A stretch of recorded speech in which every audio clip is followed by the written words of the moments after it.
What's going on, my people? What's going on? You see who it is? You see who it is? We have our mayor, our main man, Mayor Randall Woodfin, in the building. Yes, sir. I appreciate that jersey, man. Yeah. I put this one on because I knew I was interviewing you. You got the Birmingham. So, Mayor, we're gonna get into it. I know you on a real tight schedule. Sound good. I appreciate you. Sound good. And your co-worker with you, Mason. the boss man, Mason. Shout out to Mason. Mason Walker, everybody. Mason Walker. So, Mayor, for the ones that don't know, we're gonna ask you a lot of questions today. Let's do it. So, what elementary school did you go to? North Birmingham Elementary School. North Birmingham Elementary. And Yeah. what middle? Putnam Middle. Putnam Middle. Yeah. All right. And what high school? Shades Valley. Shades Valley High School. Yep. So, But he comes party with Woodlawn when Woodlawn has their Woodlawn week. oh yeah, So look, just know that. look. I tell everybody, I've always lived in the city limits of Birmingham. I went to city schools, K-8. I was zoned for Woodlawn High School, and literally this what happened. Two things happened. First thing is my sister was at Woodlawn. Okay. And people don't know this. My brother was at Woodlawn too. Okay. And my cousin Roger was at Woodlawn. Okay. So, Woodlawn's all in my family. My sister ended up transferring from Woodlawn to Shades Valley. Okay. That was part of the motivation to follow my big sister. Excuse me. But then, what happened at Putnam, literally everybody split. It split three ways. Mm-hmm. A third went to Woodlawn, a third went to Ramsey, and a third went to Shades Valley. They ended up Okay. going to Shades Valley. Okay. So, Mayor, let's get into some of the roles that you have played in Birmingham. Yes, sir. So you start off first. Tell me where you started off after college. What college you go to? I almost missed it. I almost missed it. What college did you go to? I went to Morehouse College in Atlanta, Georgia. Shout out to Morehouse. Yeah, man. Yeah, shout out to Morehouse. Yes, sir. What they say, a Morehouse man. Oh, yeah. Yeah. Okay. So after college, let's get into it. Let's go. So after college, man, I actually took a year off. I remember it was 21 years ago. I finished college May 2003. I packed everything up, and I actually came back home. Okay. And during that year between finishing Morehouse and before I went to law school, Apollo 4, I worked for the city of Birmingham. Okay. I remember knocking on the door at the time. Didn't know him, didn't have a relationship with him. But I knocked on the door of Lee Loader, the president of Birmingham City Council. Shout out to Lee Lord. I like him. Nice. And I'll never forget this, bro. I pulled up at DYS. Cedric Sparks didn't know me from Adams Cat. Yeah. Gave me an opportunity. So I ended up working for the city. And I ended up working for DYS. And I ended up working for Lee Loader in the Birmingham City Council office. Okay. And So after that, what law school did you go to? So then I went to Cumberland School of Law right here in Sanford. Shout out to Cumberland. Yeah, man. I know a lot of people went to Cumberland. Yeah. That was hard too. Really? Yeah. One, I think part of it, man, I'm honest. I had no desire to be a lawyer when I actually applied for or entered law school. No desire, bro. Wow. But I ended up practicing for 8 years. Wow. I still practice now. I still got my license. Okay. After Cumberland, I didn't practice right away. I actually got professionally trained on how to be a professional campaigner. So I helped people get elected. I was an organizer. I got professionally so trained. that's why. Okay. I worked on campaigns. My first professional campaign I worked on was a U.S. congressional race in Maryland. It was a southern part of Maryland that included Prince George County and Montgomery County. So it's right. D.C.'s right below the southern part. And then I left that race, came back to Alabama and started helping people with races here. Judicial races, U.S. Senate races, State House representative races. I worked on races everywhere. I worked on races for a long time before I started practicing law in 2009. So I finished undergrad in 2003, took a year off, went to law school, finished in 2007, did 2 years of campaigning, then passed the Alabama bar in 2009. So nobody knows this about you. They don't know this political campaign side of you. No, because I remember you was managing a campaign, Hillary. Oh yeah, Hillary Clinton. I was And- state director for Hillary Clinton. And that's how I met Congressman John Lewis. Oh yeah, I remember that. At your shop, man. Yeah. I still got those pictures, bro. Me I'll too. never forget that, man. And after that, whenever he would go to sell me, he'd stop by my barbershop to get his haircut. That's dope. Yeah. So I owe that to you. Yeah. That's dope. I remember one day I was sitting there and I was cutting and I saw this slim white guy come through with a suit on. I looked, he ain't said nothing. Then he walking back. He did something, and then Congressman John Lewis came in. He had to vet it, make sure. Yeah. And I realized, man, this the Secret Service in my shop. Yeah. Yeah, he was he was high ranking. Oh yeah. He had a long time assistant named Michael that worked for him, man. Michael, but this it was two. Michael did come. Yeah, but this was another guy that came in the shop. Oh yeah. And he walked through. And when he walked through, he came back. He got about in the middle of the shop, and then all of a sudden they kind of rushed on. I said, man, it's cool, man. Michael ended up working for the vice president. That's where he is now. No, that's where he was. He was there. I know during the World Games he called me. He was still with the vice president. What is he doing now? He in the private sector now. First time. Okay, because I had his number at one time. He been in the public sector all his life. Yeah. He worked for the congressman for over 15, 20 years. Yeah, I think we Instagram friends, something like that. Yeah. Oh, yeah. So after the campaign, then what? So I passed the bar, and I remember I passed the bar in 2009. I became a contract lawyer for the city, and this is what a lot of people don't know, man. William Bell actually hired me to be a lawyer for the city. I have a tremendous amount of respect for Mayor Bell. So that's why how you like assistant city attorney. Assistant city attorney. Okay. I was a contract lawyer for the city first, and what happened was I'm watching the race, bro. I've studied all these races. 2007 race where Larry Langford won with no runoff. He won 50.3% of the vote. And then I remember. Then unfortunately, the indictment and all that stuff went down. There was an open election. It was William Bell, and it was the other guy. I can't even think of his name. Patrick Cooper. Patrick Cooper. Yeah. And I was like, man, save the city. Mayor Bell William Bell got to win, bro. So it was a runoff. Yeah. And I just, I shared some information with his team that I thought was important. And everybody did their part. I'm not going to take credit for him winning at all. Yeah. But I was rooting for him to win. Yeah. And I did share some information on some numbers. But he had a good team, and he won that race. So you're a numbers man, too? I'm numbers first. Yeah, campaigns is, art, but the root of a campaign is math. I had a teacher named Mr. Allen. And Mr. Allen taught classes out at Miles College, too. And Mr. Allen, if you look at him, you look at him as a strange man. He was so highly intelligent. This man stood in front of me and did the mathematical equation of how President Obama could win the race. So when you said that, I mean, he's not the only one. I'm tripping It is your path to victory. What it takes to win, it is pure math. A lot of people don't know that. Yeah, it takes communication, it takes language, it takes a lot of things, but the beginning and the end of the day, it's math. It's not a situation where you hope you win, you wish you win, you pray you win. Yeah, all those things are good, hope, wishing, and praying, but you need to be able to know where your support is as well. It's math. So let me say this too. When he was assistant city attorney, we were able to help. And I said we because I would call him, man, I got somebody needs your help. Well, I would say Randall, I got somebody needs your help. And through that, we were able to help a lot of people who were in a tight situation. Everybody that gets in trouble is not a criminal. That's correct. So sometimes people just need some help. So making that phone call to Randall at the time, was a good phone call. He said, send him down, brother. And that's all he said.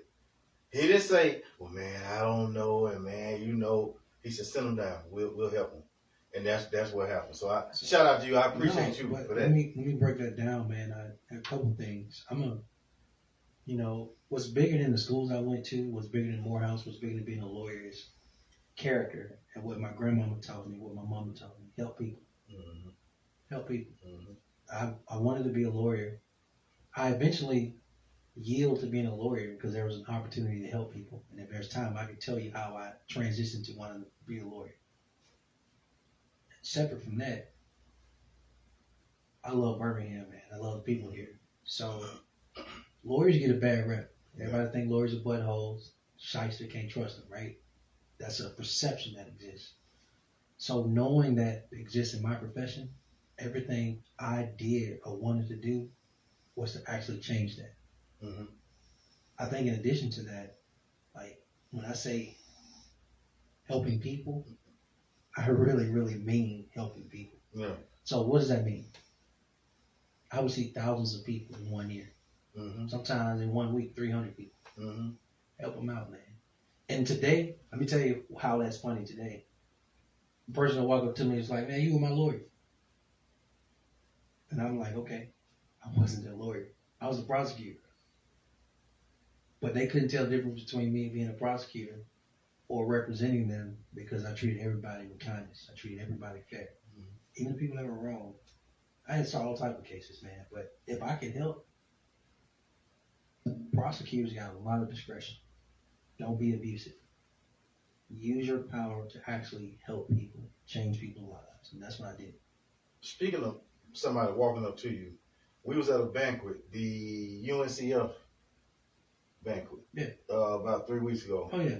And a guy walked up to the mayor and said, man, do you remember me? He's like, he said, man, you changed my life. He said, I was homeless in the park, and you walked up to me and told me you can do better. He said, man, that day right there, I changed my life. And when he was working at the sheriff. Yeah, the brother's working now. Yeah. And I saw him one more time after that. And I was just like, wow, you just never know how a good word can really help somebody to change their life. So let me tell you, when I first became a contract lawyer for the city, I was actually assigned to the jail. Now, the jail has a courtroom connected to the jail for people who couldn't make bond.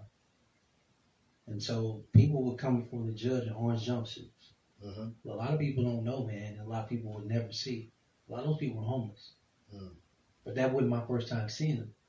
I moved downtown in 2008. And one of the first people I met was this dude named Hustle Man. His government name was James. He was from Philly. Mm-hmm. Still had his accent, but he called me Young Buck. Mm-hmm. But he was homeless. And man, I met so many homeless people down here. And I took the time always. What's your name? Where you from? Turns out a lot of them not from Birmingham at all. And you just get their backstory. Some of them military. Some of them divorced with their wife and things didn't get back right. Some of them lost their job, things didn't get back right. And you just see the down look they had and just how progressively worse it got for them. And so for me, dealing with homeless people, man, I don't treat them worse because they're homeless. Matter of fact, I go above and beyond to take care of them because that could be any of us. So homeless people, people locked up, people in trouble. I know what I was taught, man. Help people. I know you went hard before they moved for the firehouse shelter, Church of the Reconciled. Oh, yeah. And a lot of people, kind of talking down, looking down, and you went hard for the shelters at one time. So that's something a lot of people don't know either. But look, man, when you go, I encourage people to talk to people who not in the same tax bracket as them. Talk to people. If you live in a single family home, talk to somebody live in public house. Mm-hmm. If you live in public house, talk to somebody that's homeless. Mm-hmm. You'll see that there's more light than there's not. The only difference is where people live. When people live on the street, man, a lot of them still got dignity and pride as well. Yeah. Cats just need help. Can't feel on hard times. And spiral. Yeah. The spiral is real. That spiral is quick. How to pull yourself out the spiral, man. Like if you've ever seen a person that's an alcoholic, if you've ever seen a person that's addicted to their drug, when you spiral, man, it's like the abyss, bro. It's hard to like stop and catch yourself and pull up. Yeah, it really is. So if I can use my hands and my feet to help pull somebody up, I'm gonna do it every time. I was talking to somebody here a few weeks ago, and I was telling them the young homeless population is just as big as the older homeless population. People don't know, Q. When I go visit these shelters, you're talking kids, 13, 14, 15, 16. But at some point, they get a certain age, they age out. Mm-hmm. Well, if they ain't have family taking care of them, then what you think happened when they turn 18? Yeah. And it's easy for them to get so much of stuff. They got people that's bringing them toiletries. Yeah. They got people that's bringing them food. They can eat 6 times a day. Yeah. Downtown. Right. They get little clothes here and there. Right. But then people giving them money, right? But then you got the ones that's finessing. You got people that's bringing them little drugs, little marijuana. Now let's be very clear. In the homeless community, like any other community, there are all type of things, good and bad. One of the things we found, man, people out here hustling for real. There are people not homeless, but they out here asking for money. But you got some that's homeless that are asking for money, right? Just to get their drugs or whatever. But they're very smart people, but they're young, and they just don't want to answer to nobody. They don't want to answer at home. Yeah. They don't want to answer in no school, so they don't answer the government. I meet I have met several people, not just young, ex-military. Yeah. That's like, you know what? I'm done with the man. I'm done with the system. Yeah. I don't want that's young and grown. I don't want no ID. I don't want no Social Security. I don't want nothing. I want out. Yeah. That's real, bro. Yeah. A lot of people don't know that. The only reason I know this, that's real. I with feeding every year and doing what I've met a lot of people that's down here that's in certain situations. Some are mental now. Oh yeah. Some are mental. There's a nice portion of mental. That's fair. But for the most part, some of them just finessing. You know, they can get the meals. They can get, and some of them getting good checks every month. Every single month. You know, so it's like it's a lot of different situations. So it's not to be looked down on, because you know I was feeding for Christmas, man. I had volunteers, and they was like, man, we really appreciate you, man. Thank you, man. I said, hey, all of one paycheck away, we lose it all. Yeah. So I can't look down on you, and you can't look down on me. We all in this together. You know, so, but man, so you won the first mayor's race. Yes, sir. What term is this? It's the second term. Second term. You won the first mayor's race. You didn't want to be a lawyer, so I'm gonna ask: did you want to be a mayor? I did. You did want to be mayor. I knew I wanted to be a mayor before I went to law school. Okay. You gotta ask that question, because most people they like, well, did you want to be a firefighter? No. I can take them to Ebony Magazine, the July-August 2002 edition. Well, Usher's on the cover. Okay. I'm interviewed along. No, you're good, brother. I'm interviewed along with other HBCU SGA presidents. So I was student government president going into my senior year as SGA president. So Ebony Magazine interviewed SGA president of Howard, FAMU, Alabama A&M, Morehouse, a lot of HBCUs. Next was all the same questions, including what did you want to be when you grow up? That's funny. What did you want to do? So I was 21, and in Ebony Magazine in 2002, I told the world I wanted to be mayor of my hometown, Birmingham, Alabama. And 15 years later, at 36, I became mayor. So you kind of manifested that thing like your guy that manifested. I said it out loud, bro. Being with Angela Simmons. Hey, so sometimes you got to say it out loud. Speak it into existence, man. I spoke it. Yeah. And it was clear. I wasn't just talking as a 21-year-old. I knew that's what I wanted to do. Yeah. I didn't know the path before that would include being a lawyer. I didn't know the path before that would include being a school board member. I didn't know the path for that would be working on campaigns or practicing law. But I was very clear. I wanted to make a difference in my hometown. we done got ahead of ourselves because you was the president of the school board at one time. I forgot all about that, man. You was the president of the school board. Because I got another question I want to ask you too. But you was the president of the school board. Yes, sir. Before mayor. Yeah. So you done had some good stuff happen. Public service, man. Public service. I think there are people who money drives them. Mm-hmm. There are other people that power drives them. Mm-hmm. I had this conversation with my wife a lot. My motivation is service. Make Birmingham better. Serve people, help people, fix things, solve problems, improve people's quality of life. Like, that's my drive. I've been in government. I've been in public service right out of college. What's that, 2003? That's 21 years, bro. Yeah. Assistant district attorney, school board, now mayor, and mayor again. Public service. Public service. Public service. The question I want to ask you, have you talked to your protege, the young mayor? Oh, Kid Mayor? Yeah. Kid Mayor is in middle school now, man, at WJ Christian. I know. Looking all grown. Listen, I ran up on him and didn't know who he was. He's totally changed. So look, I did haircuts for Judge Sparks for his lock-in. And he walked up on me. He had to tell me who he was.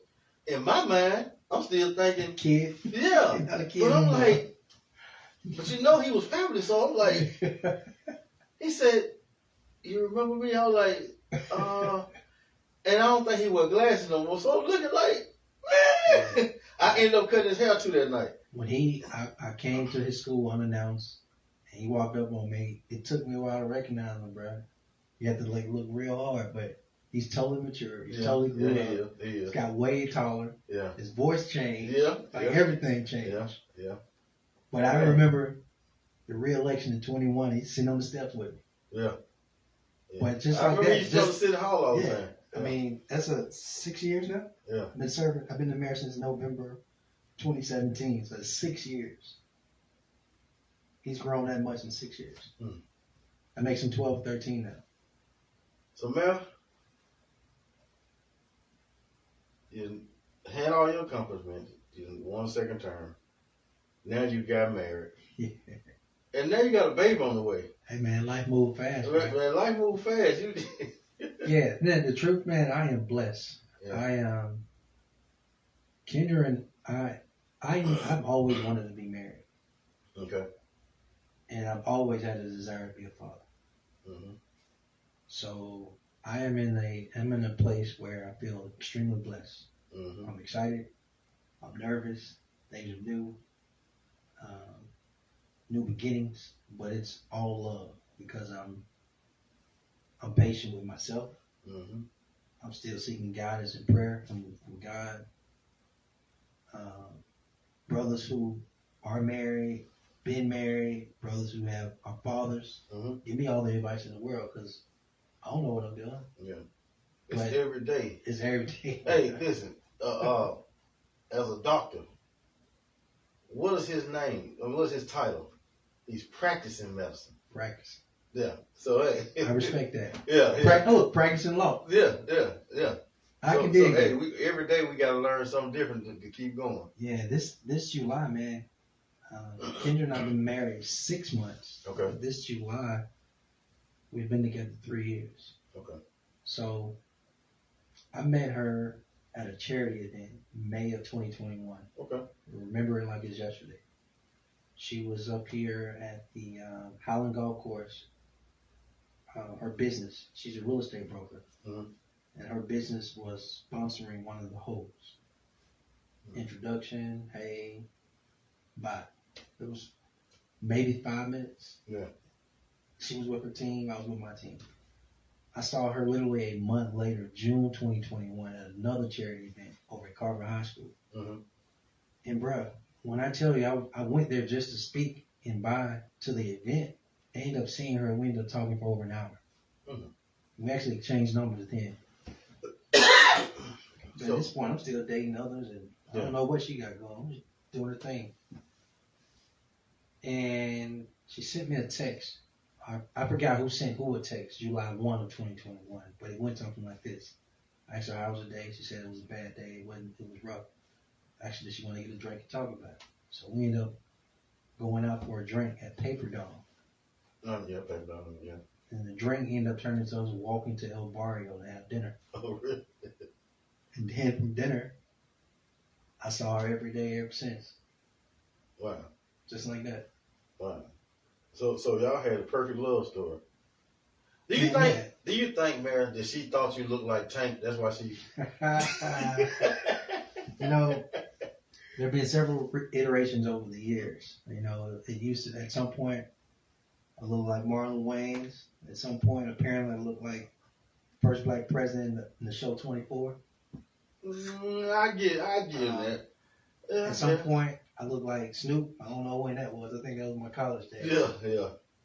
And now apparently, that might have been the one. Hey, for the last, I don't know, 8, 9 years. That first picture up there, you kind of like Marvin Gaye on that black and white. I have gotten Marvin Gaye. Okay, yeah, all right. I've definitely got Marvin Gaye. Yeah. I've gotten Marvin Gaye several times. Yeah. I respect that. Well, when I was looking up them pictures, I was like, this man do kind of favor Tank. I get Tank a lot. I get Tank a lot. So, man, I got to ask the question now. Yeah. I can't say, because I can't say, but the programs that you started since you've been married and some of the programs that you working now and some of the programs that you want to see coming to fruition. Let's talk about that. Well, it's easy. The root of the programs is centered around our next and youngest generation. All right. I'll give you an example. We got an overwhelming amount of predatory cash checking places in our city limits. You can go to any neighborhood, you can just see them everywhere. I want to put them out of business because I don't like them preying on poor black people. But I may add something. Yeah, go ahead. I hope you put them parking enforcement folks out of business. We're gonna talk about that's predatory for real. They definitely predatory. I don't like them at all. And if y'all hear this predatory towing people, y'all need to adhere to the new ordinance. You're supposed to be giving people 15-minute grace period. You're supposed to give people grace if they got one letter off on their tag, as well as you're supposed to have prominent signage and posting so people can know they're not supposed to park there. They're not doing that. So, well, we'll get to that. If y'all see people doing that, come to City Hall and let us know so we can take the proper thing we need to do and hold that company accountable. But young people, predatory cash checking place. So you know what I do? I was like, you know what? What if we invest in the next generation and teach them financial literacy? So they can be taught things you and I weren't taught when we were in school. Nobody taught me about a budget, saving, a checking account. Nobody taught me anything about credit. Nobody even taught me anything about, how stocks and bonds work. Nobody taught me any of that stuff, school or home or the community. But what if our current generation learns that stuff K through 12? How better will they be when they go off to college or go to the military or get their first job or get their first internship? So now we're teaching financial literacy for every level. It looks different for K through 5th, which is different from 6th through 8th, which is different from high school 9th through 12. But it's simple. Those same young people, what their parents do and what their grandparents do, we're supposed to make it better for each generation. So we need to make sure they don't do same stupid things I did with money. What about the Birmingham Promise? Birmingham Promise, man, is another program. Yeah. We're getting ready to drop some big news on the community too, man. But that's simple too. I meet young people every day. They got vision, got passion, that are gifted, know what they want to do, and then they either can't afford to go to college, or when they get there, they can't afford to stay in college. So the Birmingham Promise says, I tell you what, I don't care about your GPA. I don't care about your ACT score or SAT score. If that school accepts you, we'll pay for your tuition all 4 years. As long as you're in the city of Birmingham. As long as you live in the city of Birmingham, you graduate from Birmingham City Schools. In addition to that, juniors and seniors, you can leave high school early, you can work, you can make livable wage of $15 and get credit hours for working. But the whole idea is opportunity and exposure. Because Lawson State, you got to have a 2.5. Yes, but Birmingham Promise No GPA requirement. No GPA If required. Walton State accepts you, we'll pay for the tuition. Bama, Auburn, UAB, State, A&M, Oh, they can Jackson, go to whatever school. As long Jackson, as they from Birmingham. As long as they Jacksonville, okay. University of West Okay. Alabama, North Alabama, South Okay. Alabama, Montevallo, Jeff State, Law State, Bell State, any state school across the entire state of Alabama, 2-year, 4-year. Troy, any of them don't Man, matter. you can't beat that. You can't. I mean, Tuition free. you can't beat that at all. There shouldn't be no excuses behind that. I know it is excuses behind it. It shouldn't be no excuses behind None it. at all, brother. So what other programs you got coming up? So another program we got, man, you know, I'm not shy about it. I talk directly to parents. I talk directly to community members. We got to teach young people a different course of action when they mad or pissed at somebody. Yeah. The way I say it is, look, conflict always been with man. Conflict gonna always be with us. Mm-hmm. Somebody's gonna always make you angry, mad, or sad, whatever. Mm-hmm. How you respond to your emotions is the thing. So we got a program we dumped $1 million in called Common Ground, where we literally teaching conflict resolution. Look, somebody's gonna do something to you. This is how you respond. You ain't gotta pick up a gun. You don't have to go back and forth with people. You ain't gotta shoot up their house. You ain't gotta shoot nobody.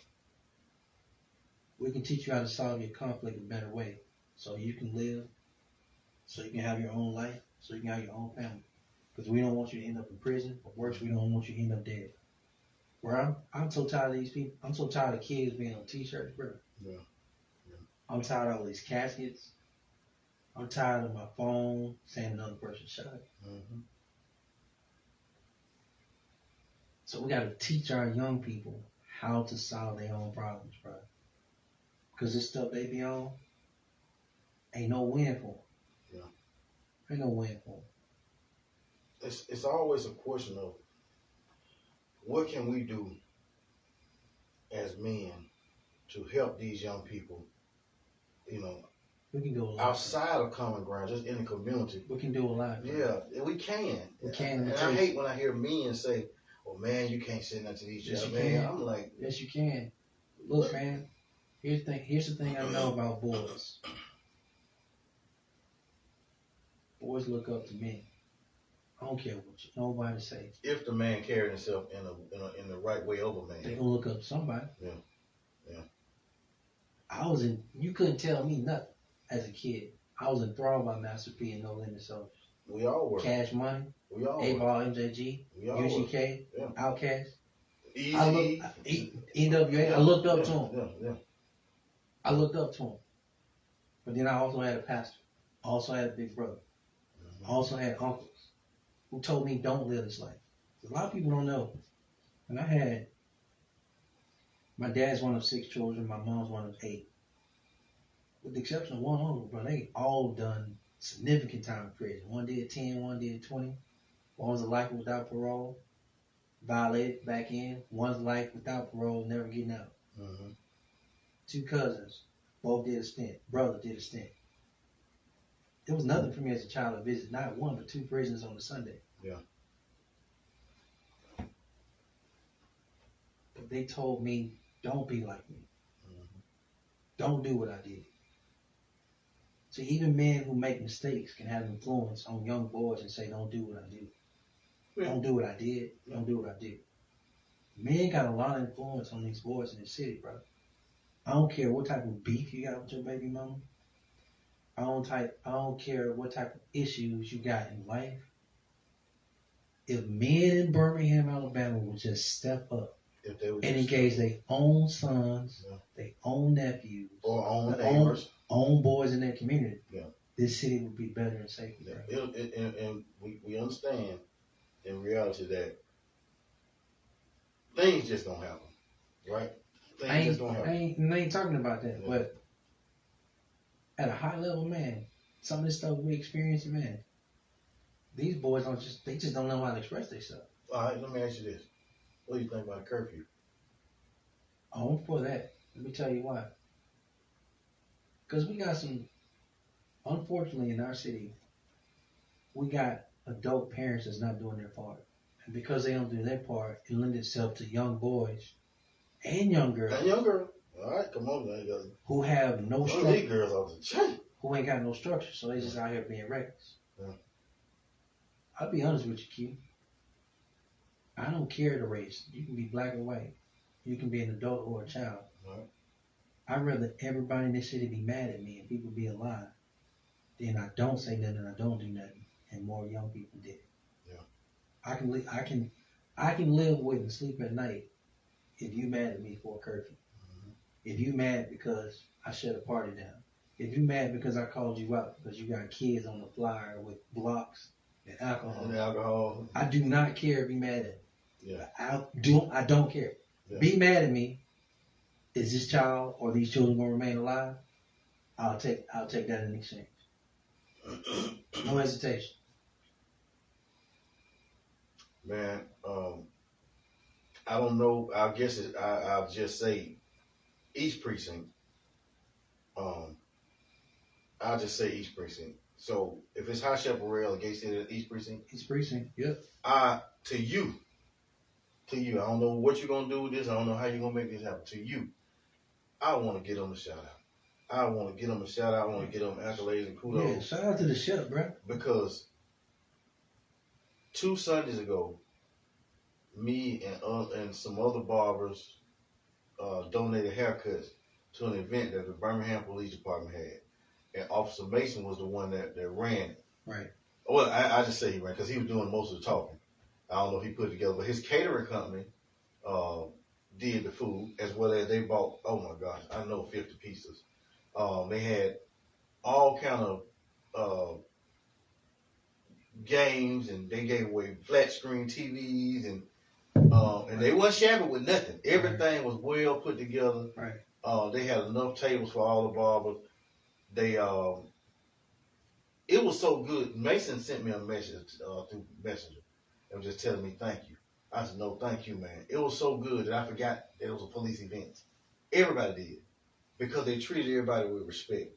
And that's another thing. If we can get the officers to treat people with respect, to get more involved and understand that people going through stuff, and to kind of, just get involved in your community. Like these police officers was playing basketball. They was dancing. They was making sure everybody had their plates, making sure everybody had haircuts. I mean, it was just like it was love. Yeah. So if we can go back to officers showing love, then the community probably would kind of show love, and then we can find out some of these unsolved murders. We can find out, some of the things going on. So it's like we got to go back to protect and serve. Yeah, the current street code in Birmingham is not helping us solve crime. Yeah, because there's a gap. Let's be real. Everybody knows what's happening. The thing that the police officer was trying to do, they was trying to bridge the gap between the community and police. Trust. And a lot of people came. And how am I going to trust you when you already got your gloves on? Right. How am I going to trust you when you ride through there? You don't even speak. This your beat. You don't even speak. You don't even stop and get out the car and talk to nobody. You just riding and lurking. I can't trust you. But when you have those officers that do get out the car, they sit on the porch with that old lady. Sometimes they might go grocery shopping for the old lady. I've seen that too. Go a long way. When I see a police officer on the side of the road helping somebody they child, I said, man, wow, that's how, you know what I'm saying? So that's what we need to get back to. Yeah. That need to be a policy. Let's be real. We ain't got police officers that's doing some of this stuff that we know of out in these other states, and that's be no folks doing that. But we just need to keep building trust. We need to keep building trust. Yeah. That needs to be a policy. That I mean, really. So I want to shout out Mason and his lieutenant and all the rest of those officers. Gate City, Harris on the ship. Yeah, man. I'm telling you, man. That was. I told them guys, I said, man, y'all got my number. Whenever y'all need me for any kind of community event, call me. I'm there. That's how I felt when I was there. Yeah. I felt like I did something. Yeah. You know what I'm saying? I ain't feel like nobody was watching me run my tag. I feel like you know what I'm saying? Yeah. So if you get a chance, I want you to say something to him, man. For real. Right. Shout out to Officer Mason. Yeah. His lieutenant, that entire team. I think you're a sergeant now, so Sergeant Mason. Sergeant Mason, my bad, my brother. Yeah, I think you're a sergeant. I think I saw a sergeant on there, but But yeah, man, we need more stuff like that, and we need to come up with more things for the community to be a community again. Yeah, we did that. That's why I did that Easter egg hunt. Yeah. That the reason and motivation behind that Easter egg hunt, where we project there were 6,000 people out there. So that's a lot of families. 6,000 people. 6,000. All right. The How many people got shot? Nobody. How many people got in the fight? Nobody. If we can get 6,000 people together with no trouble, if we just keep stuff going, that's it. Like one thing that I like that you did, that when it first started, you weren't in office, but a lot of people around here shone down on it. One thing you did was the food truck pause. Oh yeah. And how you always get the food trucks down City Hall. Excuse me. That was great. I mean, that's always great. Yeah, man. Look, it gives them a sense of, you know, what I'm saying? A combination of stuff. Yeah. You support small business. Yeah. You support local business. Yeah. And then you letting people come outside, man. People need to be outside and enjoy themselves. Yeah. Just on the lunch break. And feel safe, Yeah. bro. Yeah. On the lunch break. The thing about it, I mean, I wake up and go to bed. I just want people to be safe in the city. Yeah. I can't control everything, but my expectations for other adults to do their part too. Some of the stuff we be doing, man. We wonder why our kids act this way, but it'd be adults who set the bad example. Yeah. Where I'm at on the weekends, man, it's like, really, lady? Like, what you expect the young people to... Working home, bro. Yeah. All right? Yeah. Me, working home. Yeah. But, yeah. We don't want to talk about too much. But, so anything else you got coming up, man? Yeah, so the thing is, we got this new grant. It's called the Reconnect Grant. Okay.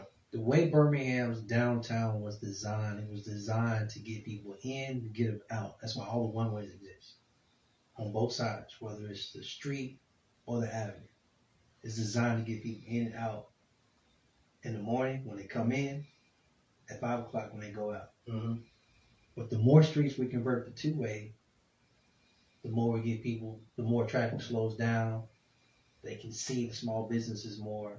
You get more walkability. Then more people want to be down here because it all works. You want to slow cars down to support the existing businesses here. You want to slow cars down because more people are actually walking. So 4th Avenue Business District is going to be converted to a two-way. Trust me. I might have to speak on that one. No, you speak on it. Most people are going to resist it because they only know it as a one-way. But when you change it, watch how anybody that got a business down there that's going to help out more. All right. I'm with it because it is pro small business. Yeah. If somebody is doing on a one-way 40 miles down the street versus a two-way, they only doing about 20, 25, trust me, when they slow down, you're going to get more foot traffic. You're going to get more support for those existing small businesses. Well, you got to see it, though. Well, you got to go look at other cities that have converted, and you can see the results when they convert. Maybe the city's going to have to take them to other cities so they can see it. Yeah, well, here's why 4th Avenue was chosen over 1st, 2nd, 3rd, 5th, and 6th. Do you know what all those streets have in common? What's that? They're all connected to either Highway 31 or 65. You coming up Highway 31, there's an exit off 1st Avenue. There's an exit off 2nd. So it's like, it's connected. On, off, boom. You coming 65 northbound, you got 3rd Avenue. 5th Avenue, you got Highway 31 to connect to 2059. 6th Avenue, hit you right to 65. 4th Avenue is the only one not connected. Let's do this. Will you yourself, will you come and talk to the merchants? Because it's really a blowback behind. They don't want that. But will you come talk to the merchants? I'm coming to talk to the merchants ASAP, brother. Matter of fact. Just set it up with me, then I'll set it up with the merchants. Then maybe we can do it in the foot soldiers office or something like that, because we have talked about this and no one asked. Not they don't really ask the merchant. It's just like, oh, this what it is. You know. Well, I apologize. You know, when the transportation team told me, I was like, why 4th Avenue? And I'm gonna tell you something else. The people that supporting it are not people. You got Regions Bank from Hoover. You got just different places from other areas that doesn't have nothing to do with 4th Avenue that's supporting this.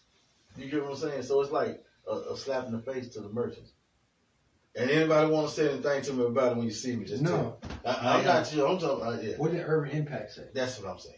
So that's why we need to talk to the merchants to see how they feel. All right. To see how they feel. And I want to get this meeting set up with you and the merchants of 4th Avenue. I've served as president, of course. You can find the window tomorrow, brother. I'm ready right now. I'll work on that, and I'll have your answer by the end of the week, and we can set it up. I'm supportive of, I'm supportive of all the small business owners in that area, but my motivation to support it is because it's going to have an impact better on their business when you get a better traffic flow. Well, maybe if you can explain that, they can get a better feel of it. You know what I'm saying? Because I'm telling you, I know 5 or 6 of them that's like, I don't want this. So I'll let you explain that. Maybe you can give them a better feel. Maybe they'll feel a little better. Yeah. You know, coming from you. Consider it done. Okay. So what else we got? What else we got? Man, we got Major League Baseball game coming. Oh, I'm glad you brought that. That's big, bro. Okay. That's big. Man, I need VIP seats. Bruh. I can't sit regular. I'm going to have to just walk around some of your people. Right? Let me tell you. It is our venue. Okay. But Major League Baseball is not giving us 1 ounce of how they're going to do ticket distribution, ticket allocation, when tickets going to sell. Well, give me an. How much tickets. I don't even know if they're going to give us stuff. That's what I'm trying to tell you. Give me. I'll buy my own ticket. I'll buy my front seat, bro. What I'm telling you is they hadn't told us. I'll tell you what, then. When they contact you, get me the interview. Get me the interview. Let me interview a couple of people. Can we do that? Yeah. I got to interview Reverend Greason. They can't interview him. Yeah. Matter of fact, that memorabilia right there, Reverend Greason gave and autographed. That's pretty dope. Yeah. So that's pretty dope. Yeah, we got some heavy people, man. Yeah. So we got Major League Baseball coming. Yeah. The Stallions coming back. Yeah, they won their first game this past Saturday. They played? They played this past Saturday. It wasn't in Birmingham. Okay. It was the opening of the season, but the first game wasn't in Birmingham. Okay. It was at a neutral site. And they won. Then the next game is not this Saturday, the 6th, was the third. No, Sunday the 14th, I believe. Well, then we got, the Squadron? Squadron, just their final game was last week. And what about basketball? Soccer team. The Squadron was basketball. Squadron basketball. The soccer team is Hammer Down, Legion. That's us? That's us. They're getting ready to start. It's going to be a great season. Minor League Baseball. I went to Oliver Elementary and donated some haircuts. And it's somewhere else I went. And these little boys playing soccer. And I'm like, man, yeah. Better respect it. You go over to Atlanta, man. The Atlanta United soccer team has more fans in attendance than Atlanta Falcons. They won, and they beat a Hispanic team. It was either Oliver, it was somewhere and they beat a Hispanic. I was like, man, yeah. So, man, we got some good stuff going on, man. Oh, yeah. Yeah. It's more good than there is bad. Yeah. Well, it just needs to be more highlighted. It needs to be highlighted. The media's not doing us favors. Yeah. They only like to. We don't need the media. Yeah. We got Facebook. We got Instagram. We can do it ourselves. Everybody can like and share. Do it ourselves. Yeah. So we don't need the media like that. We do, but we don't. Yeah. You know, and we need to work more close, I guess, with Birmingham Times and make them push it. You know what I'm saying? So yeah, we can do our own thing. Oh yeah. Yeah. So Mary, man, I ain't gonna waste no more of your time. I know you got to go. And your assistant over there, he's ready to go. So I wanna give a shout out to our sponsors, Green Acres Chicken Downtown, one of our official sponsors. Shout out to Green Acres. Green Acres Chicken Inslee. I had Green Acres today, by the way. Me too. I had the catfish. 6-piece. All lemon pepper all the way light. I'm gonna start getting lemon pepper on my fish. Shout out to Blaze Hookah Lounge. and Partners Tires. If you need tires for your car, look up Partners Tires. If you can't get in touch with Partners Tires, get in touch with me, and I can get you in touch. Partners Tires, you can get new and used tires, and you won't be displeased. I can guarantee you that. Shout out to Yo Chef Surf and Turf. So good. Yo Chef Surf and Turf. So good. The I can't even think of the name drink because I don't drink. But Yo Chef has a signature drink. Get that drink because everybody likes that drink. The lamb chops are delicious. Get the lamb chops with light sauce. I'm approving all of this, by the way, everybody. I agree. Yeah. So I'm gonna give a special shout out to Redmond Barker because Montel Morton showed up and did his interview, man. Charles. And Charles Barkley. Hey man, listen, thank you for coming back to Birmingham and putting a brand in this city. So Redmond Barker, man. They're not a sponsor, but I just want to give them a shout out. So when you go to your bar, ask for Redmond Barker. It's a local brand. Get local brand. It's everybody. A local brand. Ask for Redmond Barker. So look, we want to thank the mayor for coming through and blessing us with his presence. Glad to be here, my brother. Glad to break bread with you. Listen, I want you to like. I want you to share. I want you to tell somebody. And yes, we are on YouTube. We're working on that little part, but it's up. So I send the link to the page and you subscribe. So thank you again. Like and share for me now. All right.